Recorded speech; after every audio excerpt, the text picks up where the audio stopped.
लक्ष्मी और अलक्ष्मी में क्या अंतर है, और अभी वर्तमान में जो भौतिकवाद की तरफ पूरा विश्व भागे जा रहा है, तो हम लक्ष्मी किसे माने और लक्ष्मी किसे माने?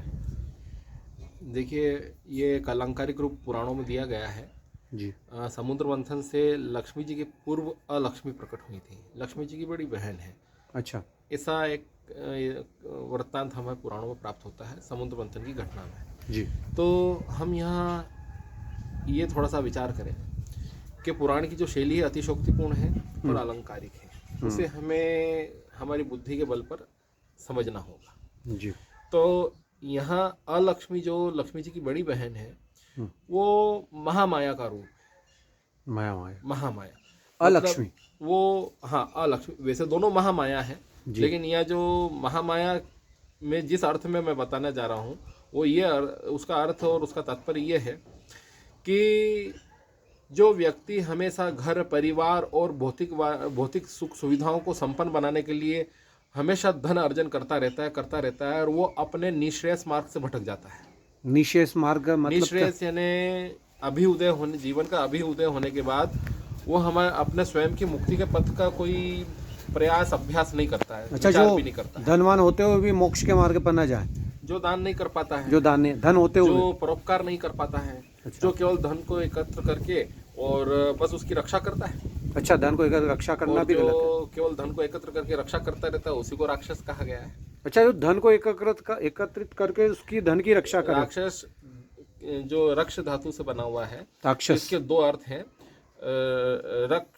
रक्षायाम और रक्ष हिंसायाम। रक्ष हिंसायाम।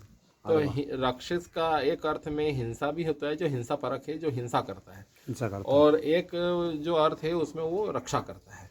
तो जो घनानंद है, चाणक्य के समय में जो घनानंद से जो संघर्ष चाणक्य का हुआ था, जी। तो घनानंद के महामंत्री का नाम राक्षस था। अच्छा अच्छा अच्छा। वो महामंत्री था, वो खजाने का खजांची था, तो वो रक्षा करता था। तो इस वजह से अभी तो वर्तमान में इसी दौड़ में सभी लोग, जिन्होंने अपने दोनों हाथों से भौतिकवादिता को पकड़ रखा है, वो अपनी आत्मा को भी भौतिकवादिता में रमाए हुए हैं। उन अति भौतिकवादी विचार वालों को और जीवन शैली वालों को राक्षस कहा गया है। जी, धन्यवाद। अब बात आती है कि हमने लक्ष्मी और अलक्ष्मी में ये संबंध कैसे जोड़ा है। तो ये हमें थोड़ा सोचना है, विचार करना है, क्योंकि पुराणों में जो श्लोक लिखे हैं, पुराणों में जो बात लिखी है, उनको हमें विचार करना पड़ेगा और गहन विचार करना पड़ेगा जी। और आध्यात्म और विज्ञान का समन्वय करने के पश्चात हमें आगे स्वयं भी उसको समझना होगा और लोगों को समझाना होगा। जी। तो जो लक्ष्मी है वो हमेशा बंधन को तोड़ती है। लक्ष्मी बंधन को तोड़ती है और अलक्ष्मी बंधन में बांध देती है। लक्ष्मी बंधन में बांध देती है। तो जो भगवान विष्णु है वे आत्म तत्व के देवता हैं। आत्म तत्व। तो अर्धांगिनी भी तो आत्म तत्व की देवी होंगी। वैसे ज़्यादातर लक्ष्मी माता को सिर्फ वैभवशालीता और भौतिक सुखों की देवी ही माना जाता है सामान्य जन में जो लक्ष्मी का स्वरूप है वो अभ्युदय और निःश्रेयस से युगपथ देती है। वो ये फल युगपथ है उसका, अभ्युदय और निःश्रेयस। पर उनका जो अभ्युदय वो ऐसा है, परोपकारी है।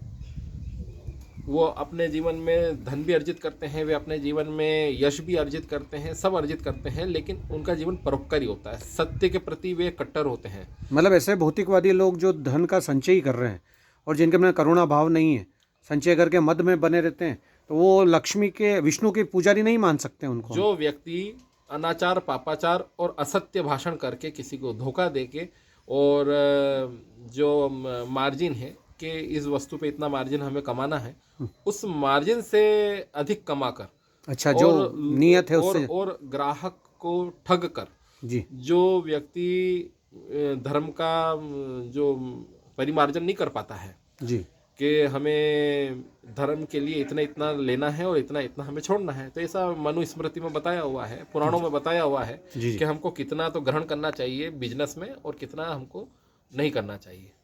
तो उस वजह से जहाँ हम उसको मार्जिन में अलग आगे ले जाते हैं तो वो सत्य का पैसा नहीं रहता है। सत्य का पैसा। तो लक्ष्मी और लक्ष्मी के बारे में जो प्रबुद्ध जी ने बताया, बड़ा ही गहन विषय है।